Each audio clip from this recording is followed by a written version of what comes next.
Segundo ano do ensino médio, tudo bom? Segundos anos, a gente vai falar, essa semana 3 e 4 elas estão juntas, então vou fazer uma divisãozinha nessa nossa apostila, tentando dividir um pouco esses assuntos, falando primeiramente da questão, como a gente veio falando da questão da escravidão, falar um pouco sobre o fim da escravidão, ou pelo menos a ilegalidade da escravidão como um processo da história, né, da escravidão moderna. Então a gente veio falando do tráfico de escravos, veio falando do uso de mão de obra escrava aqui na economia da América Portuguesa, né, quando o Brasil era colônia de Portugal. E para a gente não perder essa sequência, essa lógica, eu vou falar um pouquinho então sobre as questões políticas, a mudança política e a relação disso com a escravidão. Porque essa semana 3 ela vem falando da crise no sistema colonial. O sistema colonial é justamente essas relações econômicas e políticas que faziam do Brasil e de outros territórios colônias, né, quer dizer, territórios dominados pelas metrópoles da Europa. Portugal, Espanha, França, Inglaterra e tal. O primeiro grande abalo nessa crise do sistema colonial foi a independência das 13 colônias, as antigas 13 colônias inglesas, em 1776, que vão se tornar um país independente, os Estados Unidos da América. Então ali nós já temos a primeira grande crise do sistema colonial, quando os laços de domínio desses reinos europeus sobre as colônias sofrem um afrouxamento. Não é? O segundo grande momento vai ser a Revolução Francesa, de 1789, quando os ideais de igualdade, liberdade, mas principalmente a ideia da igualdade, ela traz um novo entendimento da sociedade e coloca a questão da escravidão. Se todos nós somos iguais, se todos nós somos iguais perante a lei, se somos iguais por natureza, por que existe a escravidão? Né? Então isso era um debate que se colocava e vários territórios, assim que se tornarem independentes, vão proibir a escravidão, qualquer forma de escravidão. Tá? No Brasil, nós vamos ver uma demora maior, porque, primeiro, a nossa sociedade foi muito formada em cima da exploração da mão de obra escrava, sobretudo a mão de obra escrava africana, como a gente viu na última aula, né, nos últimos vídeos, e todas essas mudanças da Revolução Americana e a Revolução Francesa que vão chegando e influenciando aqui, vão demorando mais tempo para serem aceitas e serem aplicadas na nossa realidade.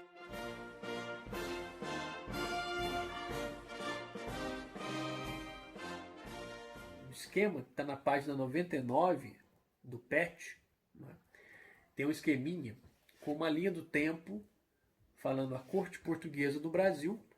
O que acontece? Quando acontece a Revolução Francesa, tem um período de guerra civil, de um conflito gigantesco entre grupos dentro da França, cada grupo tendo o seu interesse, no caso aqueles que queriam a manutenção da ordem, a manutenção do rei, da nobreza, né, a manutenção da política do Estado absolutista, onde o rei era absoluto. Então você tinha um grupo que defendia a manutenção das coisas como eram, e grupos que defendiam a revolução, grupos revolucionários, mas dentro dos grupos revolucionários nós tínhamos grupos de burgueses, que eram os grandes comerciantes, né, que não tinham interesse em que essa revolução também se avançasse muito, no sentido de dar muitos poderes ao povo, e tinha grupos do povo que queriam a radicalização do movimento com ideias, além de acabar com os privilégios da nobreza e acabar com a realeza, estabelecer uma igualdade total entre, né, a sociedade. Ali estão as origens, primeiro do socialismo utópico e depois do socialismo científico. Né? Mas isso também nós vamos ver mais em filosofia e um pouquinho mais à frente nos nossos estudos. De qualquer modo, quando a Revolução Francesa traz a ideia da igualdade, ela também estava falando a respeito da escravidão.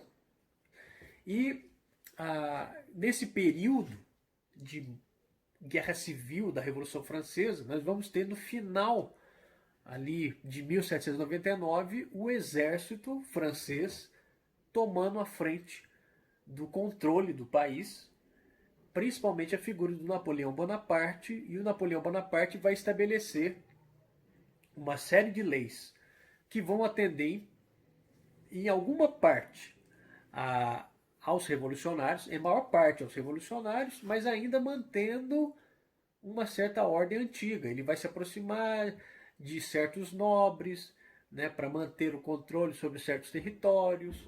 Ele vai adotar um código, um novo código de leis, um código civil para a sociedade, mas mantendo ainda muitas ideias conservadoras, e ele próprio vai se coroar imperador da França, uma revolução que veio para acabar com os privilégios do rei e da nobreza, e o próprio Napoleão vai se coroar imperador da França.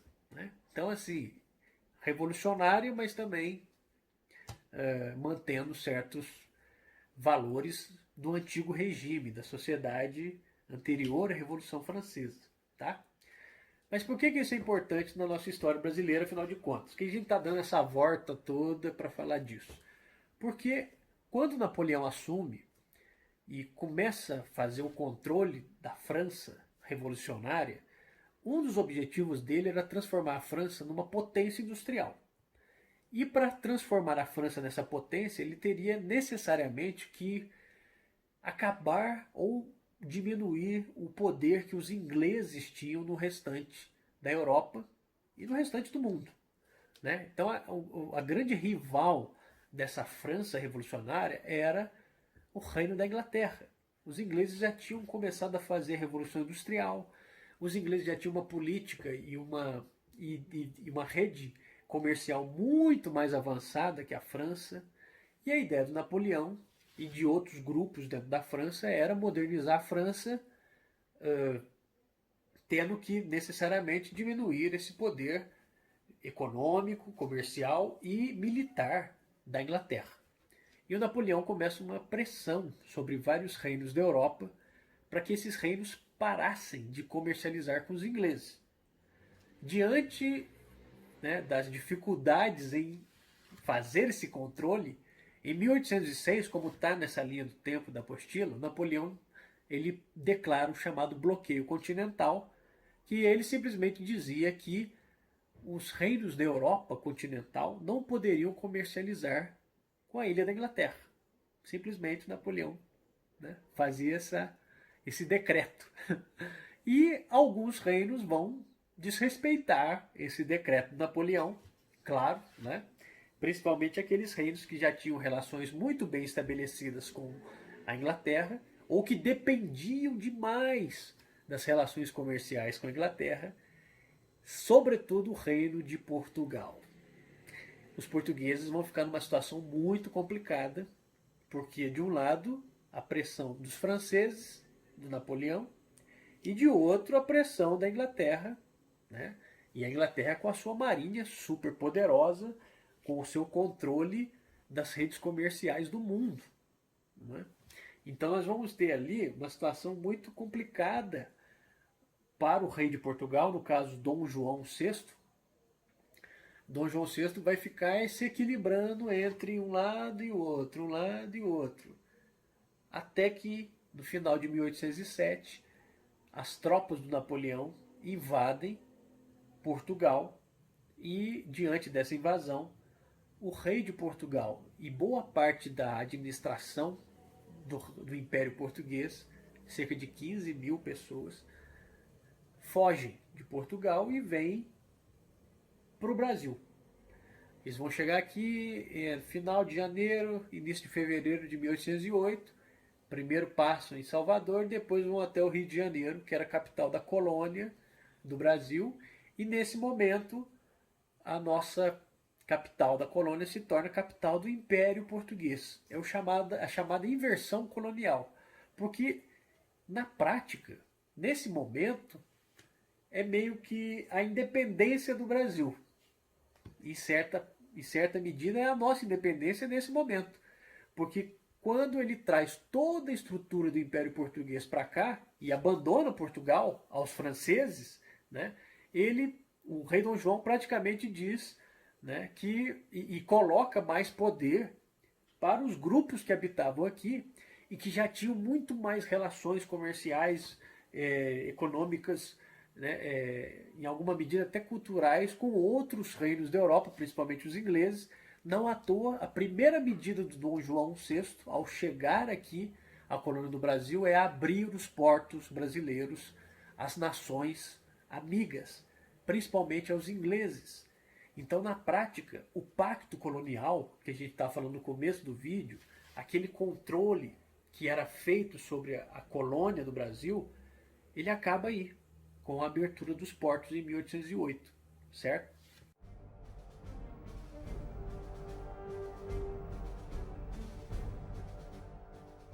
E o que isso vai ter a ver com a escravidão? Bom, a partir do momento em que os ingleses não tomam o controle da economia brasileira, mas aumentam esses laços de essa aproximação com as elites brasileiras, as elites políticas e econômicas, os proprietários de terra e escravos e grandes comerciantes aqui da colônia do Brasil, ou ex-colônia do Brasil, né, a partir desse momento, os ingleses começam a pressionar pelo fim da escravidão.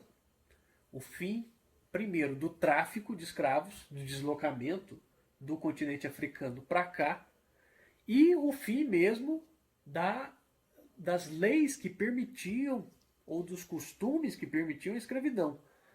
Por que os ingleses faziam isso? Bom, é claro que existia uma questão humanitária e filosófica nisso, né? Aqueles que lutavam por isso pela ideia da igualdade mesmo, né? Se todos nós somos iguais perante a lei por natureza, não tem como sustentar, como justificar a escravidão sobre outros seres humanos. Isso existia. Mas existia ainda mais fortemente os grupos comerciais ingleses que pressionavam pelo fim da escravidão aqui e pelo fim do tráfico de escravos, pela questão econômica, da lógica econômica.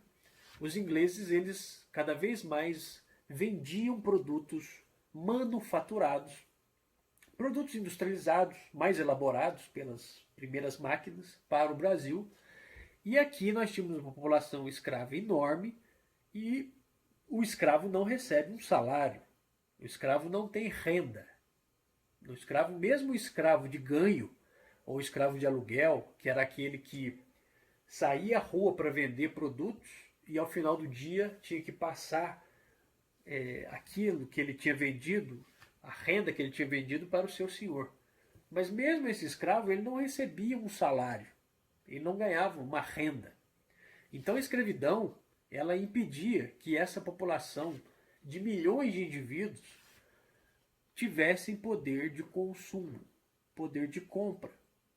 E chegando cada vez mais produtos manufaturados aqui, né, nós tínhamos uma grande população, um grande mercado, mas um mercado sem poder de compra.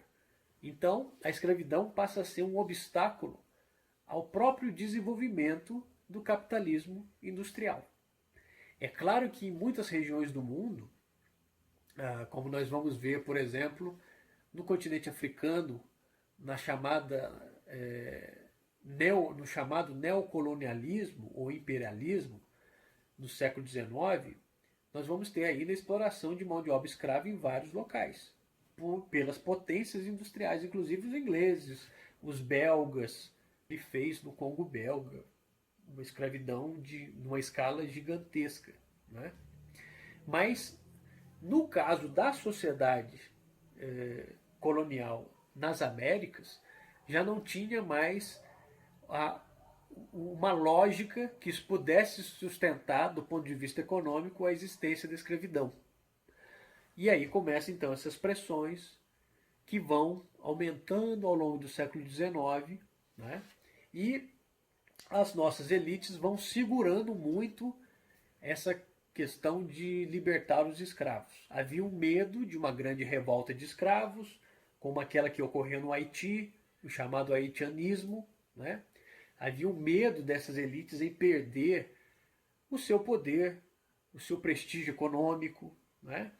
E o tanto quanto essas elites nossas puderam evitar o fim da escravidão, elas o fizeram.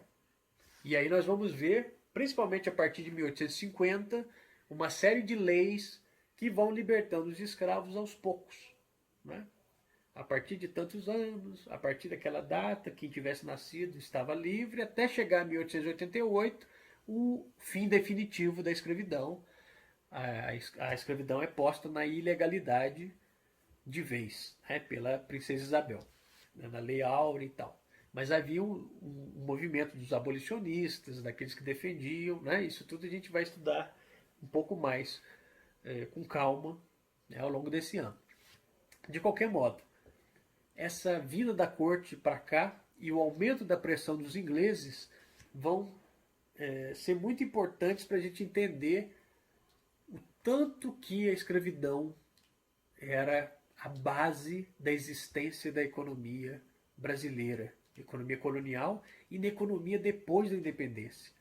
Você olha no mapa, a data de independência, a data de abolição da escravidão em vários dos nossos vizinhos, nós fomos o último país ocidental a acabar com a escravidão, como a gente falou na última aula também, né?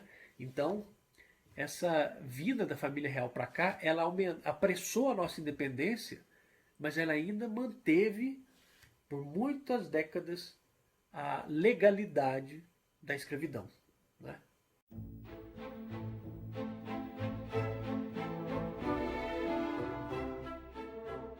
Na continuidade dessa linha do tempo, da página 99, nós temos ali, né, 1807, no final de 1807, a chegada da família real portuguesa, a abertura dos portos, a primeira medida de Dom João, que nós falamos também nesse vídeo. Em 1815 é a consolidação da chamada inversão colonial. O Brasil foi elevado à condição de Reino Unido de Portugal. E algarves. Algarves são as terras, significa terras ao sul, né? Então, o Brasil deixa oficialmente de ser colônia em 1815.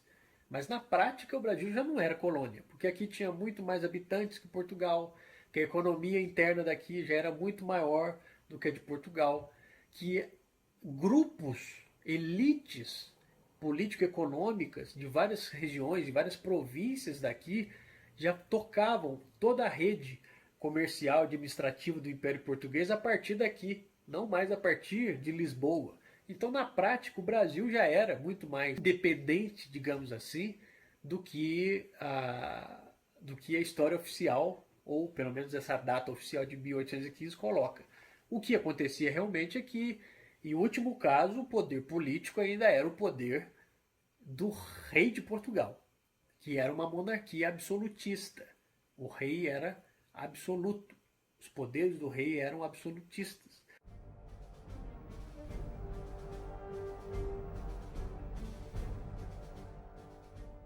Em Portugal, essa monarquia absolutista só vai acabar em 1820, com a chamada Revolução Liberal do Porto. A cidade do Porto é uma cidade mais moderna e progressista do que Lisboa.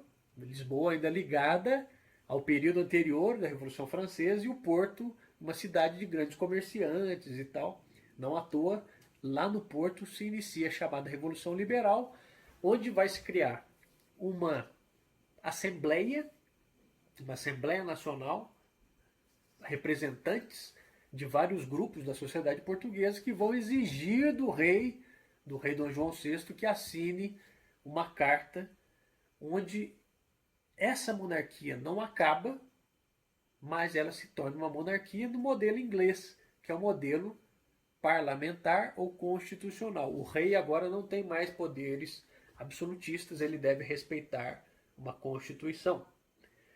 E 2 anos depois dessa Revolução Liberal do Porto, temos a independência brasileira quando o rei, ele volta, né? O rei Dom João, ele já estava em Portugal, estava lá, a Revolução Liberal do Porto exige esse retorno do rei e tal.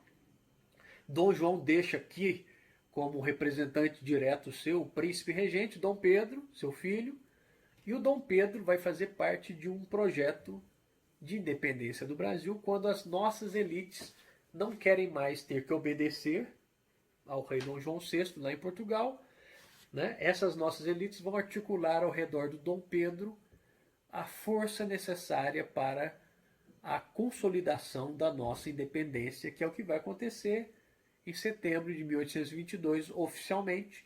O Grito de Ipiranga, aquilo tudo é mais uma construção histórica do que realmente aconteceu, né? Aquilo não teve nada heróico, uma luta, uma batalha. Existiram conflitos em várias províncias pela independência contra tropas fiéis a Portugal, tropas portuguesas principalmente, né? Mas não teve nenhuma uma coisa assim heróica de uma grande guerra, uma coisa patriótica. Isso não existiu na história brasileira da independência.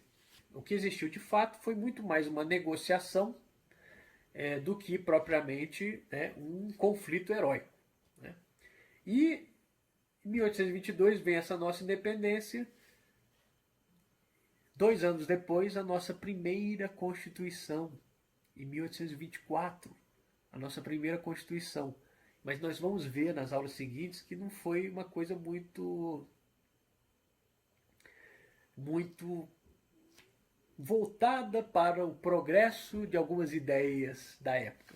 Porque, por exemplo, a escravidão não tocou no assunto da escravidão, a Constituição não tocou no assunto da escravidão, manteve como estava, não mencionava nada sobre lei de terras ou propriedades, manteve essa estrutura das grandes propriedades de terras e da escravidão sem mexer. E essa Constituição ela manteve também a concentração de poderes na mão do imperador Dom Pedro, que na prática, apesar de ter a divisão de 3 poderes, do legislativo, executivo e judiciário, criava o chamado poder moderador, que dava a Dom Pedro o poder de veto e controle sobre os demais poderes. Então, assim, não era uma monarquia absolutista, mas as práticas da monarquia absolutista ainda continuavam aqui, né, nesse novo país, novo Estado nacional que surgia, que era o Brasil. Tá? Então, só para a gente reforçar mais uma vez, a gente falou na semana passada sobre a escravidão.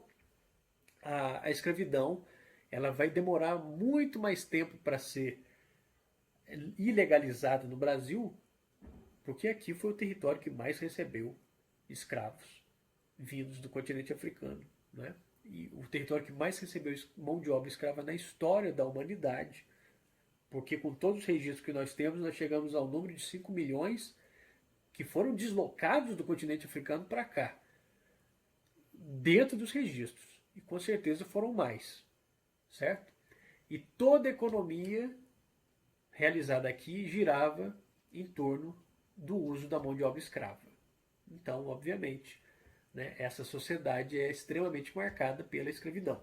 Né? E aí, mesmo com esse processo que nós vimos da igualdade, das ideias da Revolução Francesa, da vinda da corte para cá, da pressão da Inglaterra pelo fim da escravidão, essa escravidão ainda foi permanecendo até 1888.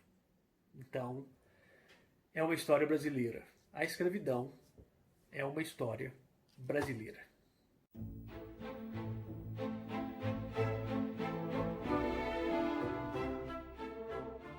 Análise das atividades. FUVEST São Paulo, da USP, né? Atividade 1. A invasão da Península Ibérica, que é onde fica Portugal e Espanha, a Ibéria, pelas forças de Napoleão Bonaparte, levou a coroa portuguesa, apoiada pela Inglaterra, a deixar Lisboa e instalar-se no Rio de Janeiro. Tal decisão teve desdobramentos, consequências notáveis para o Brasil, entre eles, né, A chegada ao Brasil do futuro líder da independência, a extinção do tráfico de escravos e a criação das primeiras escolas primárias. Criação de primeiras escolas primárias e chegada do futuro líder, sim, mas não a extinção do tráfico de escravos. Né? Letra B. O surgimento das primeiras indústrias, muitas transformações arquitetônicas no Rio de Janeiro e a primeira Constituição do Brasil. Tá certo. Mas vamos ver as outras. O fim dos privilégios mercantilistas portugueses, sim, por causa da abertura dos portos. O nascimento das universidades e algumas mudanças nas relações entre senhores e escravos. Toda vez que falar da relação entre senhores e escravos, com a vinda da família real, nesse sentido, você pode esquecer. Né? Você pode estudar essas mudanças no dia a dia, algumas questões culturais, mas não na questão das leis. Né? A lei não mudava a relação entre senhores e escravos. Né? Letra D. A abertura dos portos brasileiros a outras nações, a assinatura de acordos comerciais favoráveis aos ingleses, sim, e a instalação da imprensa régia. Sim, teve isso. Então nós já temos ali um conflito, né? Nós vamos ter que ficar entre B e D. Vamos ver letra E. A elevação do Brasil à categoria de Reino Unido, a abertura de estradas de ferro ligando o litoral fluminense ao Porto do Rio. Isso demorou, isso foi a partir de 1854, 1855, então não. E a introdução do plantio do café. Teve a questão do plantio do café, tudo bem, mas a questão das estradas de ferro demorou ainda mais 50 anos para acontecer. Tá? Como a gente ficou entre B e D, talvez a B esteja errada pela questão do surgimento das primeiras indústrias. A gente vai ter realmente um certo estímulo a manufaturas, né, que desde lá da política do Barão de Pombal, do Marquês de Pombal, ela tinha sido cortada, mas talvez a letra D está com todas as informações bem corretas. Né? Então, assinalaria a letra D. Né? Mas a letra B também pode gerar algumas discussões. De tudo não estaria errada. Tá? Atividade 2. Universidade Federal do Mato Grosso. A emancipação política do Brasil deu-se no contexto de insatisfações portuguesas diante da atitude protelatória de Dom João VI. Né? Ele ficava enrolando, protelando. Né? A elevação do Brasil à condição de Reino Unido a Portugal e Algarves em 1815 provocou descontentamentos posteriores, até que a solução encontrada envolveu o retorno da corte para Portugal em 1821. Sobre a temática, assinale a alternativa correta. Então tem a ver com a estadia da família real portuguesa aqui e a exigência da Revolução Liberal do Porto de que eles retornassem, né, o retorno do rei a Portugal, mas a assinatura de uma Constituição. Então, você volta, o rei volta, mas não mais como aquele rei absolutista, mas como um rei constitucional, né, no modelo inglês. Então vamos lá, alternativas corretas. Alternativa correta. Dom Pedro I, na condição de príncipe regente, atendeu aos clamores populares e decidiu desobedecer a convocação das cortes de Lisboa em manifestação pública no Rio de Janeiro, no dia 9 de janeiro de 1822. Essa letra A está correta, porque é o dia do fico, né? É o dia, se é para o bem geral da nação, felicidade geral da nação, diga ao povo que eu fico. Está correta essa informação. Dom Pedro, atendendo esses clamores populares, fez essa manifestação pública dizendo que ficava aqui, ou seja, né, eu não aceito a autoridade das cortes de Lisboa exigindo meu retorno para Portugal. Então a letra A está certa. Vamos ver os outros. Os partidários da manutenção da corte portuguesa no Brasil eram favoráveis à abolição da escravidão, à reforma agrária e o rompimento definitivo com a antiga metrópole. De forma nenhuma. Né? De forma alguma. Eram favoráveis a essas medidas radicais, principalmente ao fim da escravidão. Né? Letra C. A Revolução do Porto de 1820, movimento de cunho liberal, dentro das ideias do liberalismo, a não intervenção do Estado na economia e nos direitos políticos. né? A redução do poder do Estado absolutista, ou o fim, né, do poder do Estado absolutista, né, o liberalismo.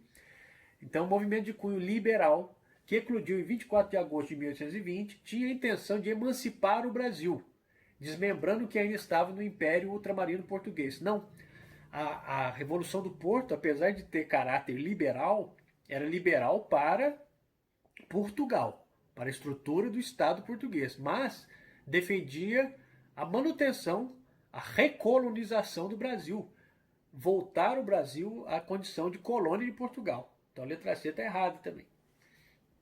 Letra D.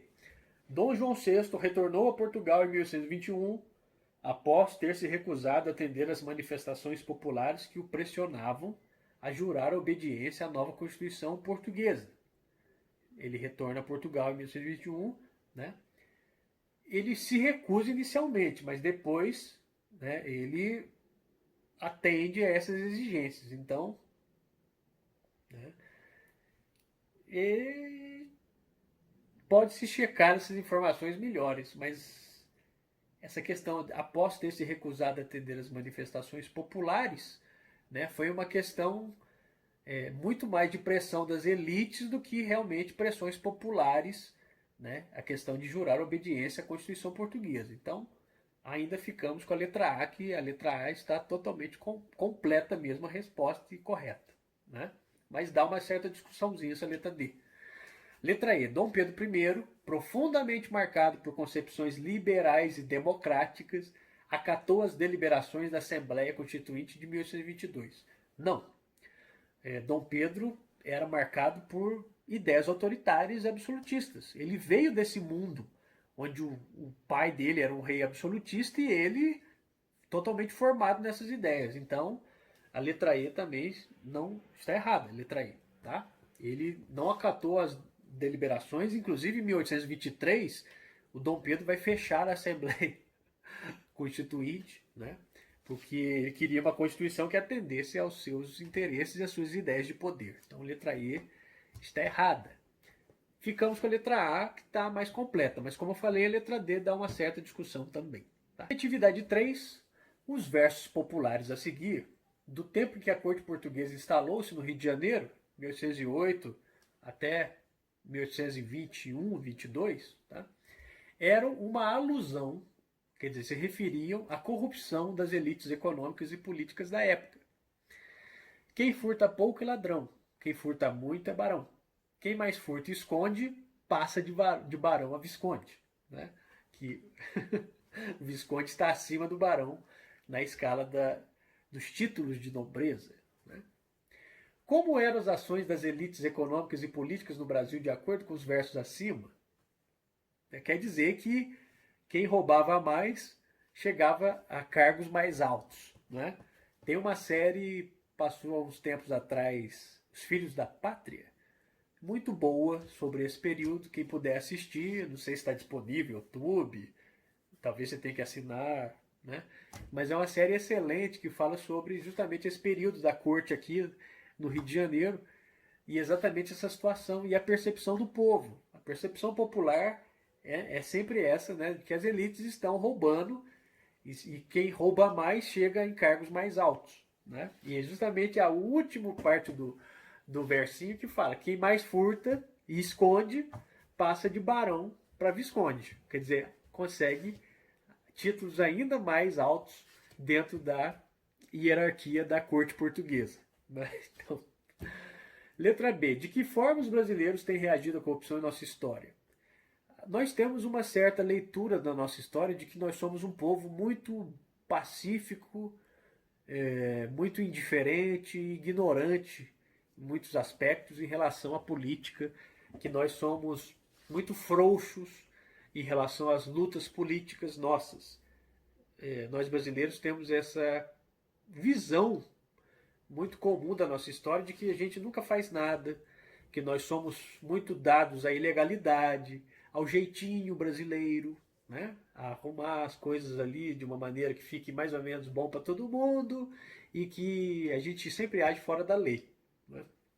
Essa é uma percepção que nós temos muito forte na nossa história. Né?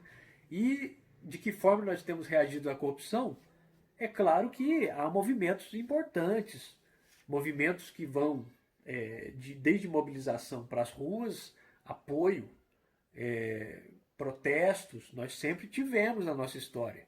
Mas talvez pela nossa complexidade da formação do Estado brasileiro, da relação da população com cada elite regional das províncias, né? A questão do isolamento de grande parte da população ao longo da história, das questões políticas, a gente tem uma série de vícios políticos e, infelizmente, diante de muitos casos de desvio de corrupção, nós realmente somos muito frouxos nesse sentido, né? Mas aí também vai... Aqui eu fiz uma análise da minha percepção. Você também pode fazer uma análise da sua, né? Aliás, por favor, faça a sua análise sobre a corrupção. Você pode falar, por exemplo, que hoje em dia, da questão das redes sociais, que são uma ferramenta de denúncia, né? Você pode falar sobre isso também. E na letra C, pesquise denúncias de corrupção na história recente do Brasil e crie uma campanha de combate à corrupção.